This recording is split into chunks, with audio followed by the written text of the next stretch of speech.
Hello readers, I'm David Ruder and today I'm doing the January-February 2025 reading wrap-up. So since the last reading wrap-up I've read 6 books.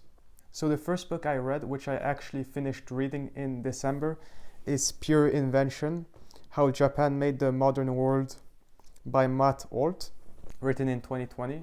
So this book basically chronicles the rise of the popularity of Japanese popular culture since the post-war period, so from about 1945 to today. And the book is split into 2 parts. So the first part is about Japan's economic rise, which goes up to until about 1990. And this is when you have the rise of very successful companies like Sony and Nintendo. So there's the interesting thing that you had the Sony Walkman that came out in I think the late 70s, early 80s. And this was the first time where you could actually walk around with headphones listening to your own mixtape of music. And you could kind of argue that the Walkman served as inspiration for the iPhone. Steve Jobs was a huge fan of Akio Morita, the important guy at Sony. When you had the rise of Nintendo with the game Super Smash Bros. In the late 1980s, then Nintendo gained a huge market share of American gaming. This book talks about stats something like 95%. It completely wiped out several American video game firms. And the interesting thing is, with the crash of the Japanese economy in 1990 and the lost decades that followed, so-called, this is when you actually have the huge rise of Japanese popular culture, because this popular culture emerged in the context of a stagnating Japanese economy. The one interesting thing with Japanese manga in the post-war period is that you never had the censorship of Japanese mangas as you had with American comics. I think after the 40s and 50s in the United States, which was called the Golden Age of comics, you had all these moralistic rules placed on media in the United States, which made comics lower quality, but manga never had those rules. So then the type of topics and how they can be covered were much more developed early on in Japan than in the United States. So you learn a lot of interesting things by reading this book. And you also really see how dominant Japanese culture is in the West. The next book I read, its authors actually won a Nobel Prize in economics last year. So it's Why Nations Fail: The Origins of Power, Prosperity and Poverty, written in 2012 by Daron Acemoglu and James A. Robinson. The whole thesis of this book basically is that sustainable economic growth requires inclusive economic and political institutions. So they basically argue that economic growth under extractive institutions, so usually under dictatorships or oligarchies, are not sustainable. And also you don't have creative destruction in extractive institutions, because that threatens the leadership with the new technologies they cannot control, and it also creates a new base of power independent of them.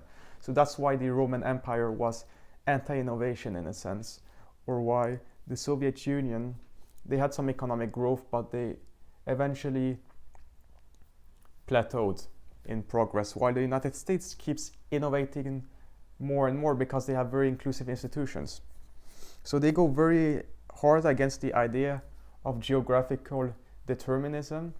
They basically argue that imperialism screwed up on purpose a bunch of institutions that you had in the non-West. So the idea is that when you had imperialism come along in Africa, either Africa did not have actual institutions really in place, so anarchy like in Somalia, that's why they're so poor, because they do not have any centralized institutions that work effectively, or they would reinforce already extractive institutions. So you already had slavery in Africa, but with the rising demand for slaves in the Western Hemisphere, you had a bunch of countries that emerged in Africa that are called slaver states, where the entire economy and wealth of the rulers is based off of slavery. So when they won wars, they would ship off the losers as slaves, or they would kidnap random people as slaves. And you can imagine the instability this creates in the regions. An interesting thing is that in the late 19th century, you had slow economic development emerging in what is now South Africa. And this was indigenous, done by blacks before the Europeans really came in. But then the Europeans came in and they forced land redistribution and labor laws, which basically excluded blacks and created a privileged white oligarchy, which basically meant that the living standards of the blacks working there pretty much stagnated. They were doing decently before the Europeans came in, but afterwards, according to these authors at least, it did not turn out well. But interestingly, in Botswana, you already had kind of representative, inclusive institutions in the 19th century before colonialism. The tribal leaders there negotiated with the British in a way where they could kind of keep their autonomy, and that set the stage for them having inclusive economic and political institutions after decolonization in the 1960s, and for them to be the most successful liberal democracy in Africa. And a lot of these successes in institutions are based on contingencies, so on the luck of history or of getting good rulers. So I think this is a very interesting book, but it's oversimplistic and it's very black and white, these extractive, inclusive institutions. And it does not explain the economic growth in China, because they say, yes, you have huge economic growth in China, but these are extractive institutions and they're not sustainable. Now, true, economic growth in China has slowed down, but they do innovate, which contradict the whole extractive institutions paradigm of Acemoglu and Robinson. I mean, the release of the AI DeepSeek shows that China does innovate, not as much as the United States, but still. They do innovate in a not negligible way. Usually it's economic growth that precedes democracy, not the other way around, like they kind of try to imply. So yes, the economic growth in Great Britain was based off inclusive institutions. So one interesting thing is, not only did you have limited democratization in the late 17th century with the Glorious Revolution, but you also had the right to petition. So any British man could send in a petition to the British government and gather signatures and create pressure. That was why monopolistic practices of things like the British East India Company, although they did exist, there was some restraint because of special interests forming through these petition rules and through relative inclusive institutions through the House of Commons. I don't think they define well enough what they mean by inclusive institutions, because then they talk about a place like Sierra Leone, which is relatively democratic nowadays, but they describe it as non-inclusive. And economic growth took off in South Korea under dictatorial institutions, which in their book would be extractive. Now they do talk about that you do have countries that have a mix of extractive and inclusive institutions, and that in the end one or the other usually wins out, but that obfuscates from the real issue. You cannot have a real dichotomy between extractive and inclusive institutions. It's a spectrum. It does not explain the success of Singapore or the fact that there are middle grounds between absolutism and democracy. There's a concept called consultative monarchy or consultative dictatorship, which is the model you're having rise now in the Arab world, in the Gulf monarchies and in Morocco.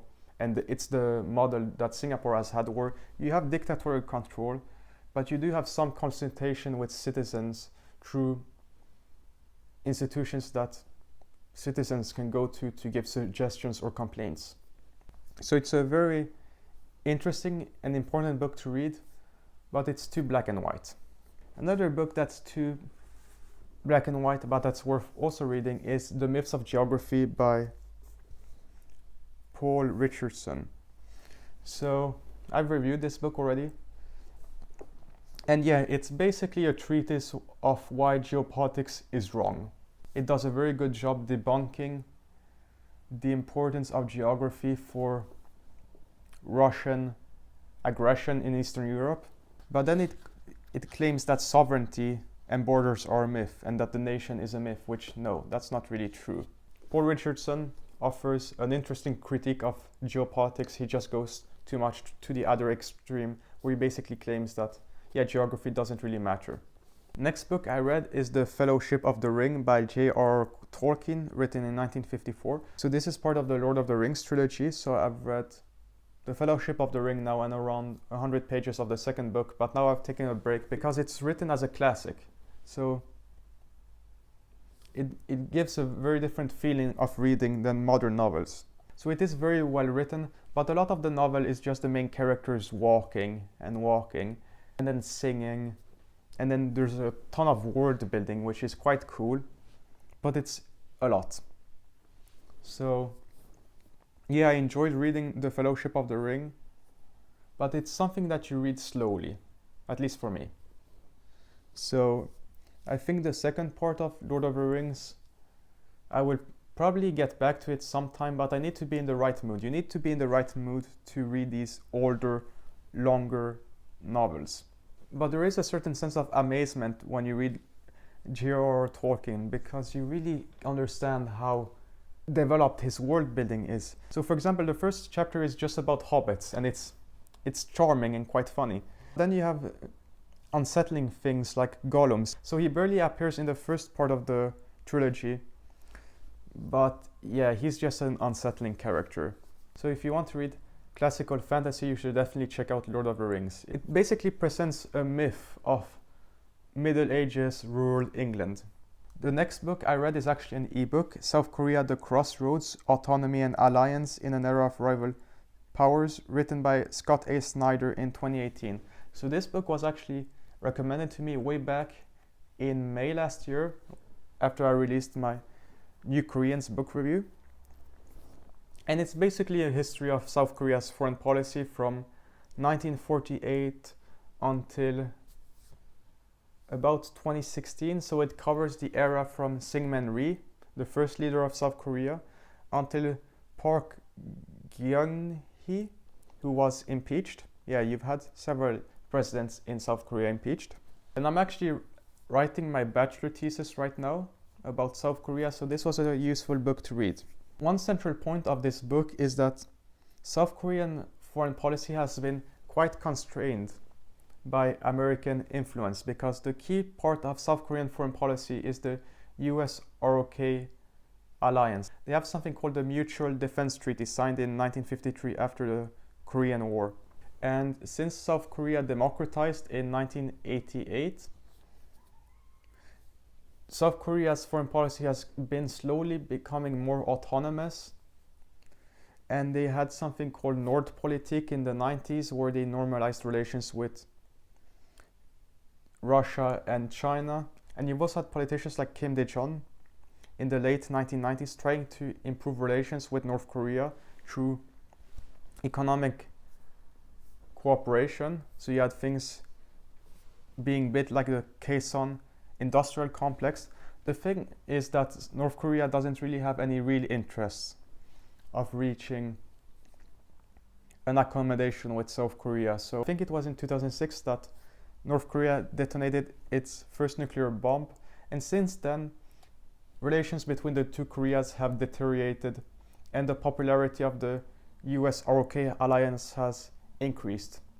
It was decreasing in the early 2000s, but now there's a rebound because of the security threat of North Korea. So yeah, it's a relatively academic book. It's written by the Korea expert Scott A. Snyder. But if you want to understand South Korean foreign policy, then you should definitely check out this book. And it's going to be a very useful book for me as a starting point for my research. And the final book I read is Minecraft the Island by Max Brooks, written in 2017. So I've actually already read one book by Max Brooks, World War Z. This is a modern version of Robinson Crusoe. The idea where you're stranded on an island and you have to build yourself up from nothing.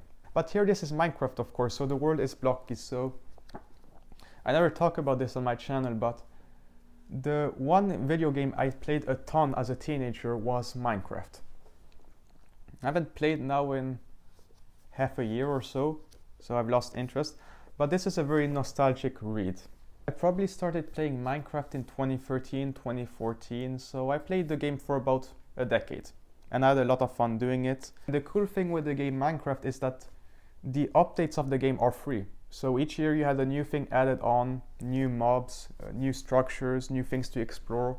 It was very fun for me to play. This is also a nice children's book with a lot of life lessons throughout the novel, which are then compiled at the end into 36 life lessons. So I'm gonna give a couple of examples of life lessons in this book.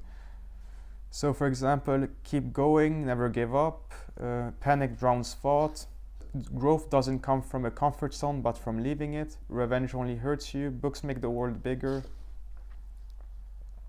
sometimes you have to compromise an ideal in order to save it. So yeah, it's a very wholesome novel, although there are some tiny horror elements. Of course, this is Max Brooks, so the first time you see a creeper or a zombie or an enderman in this book, it's a little scary, you could say.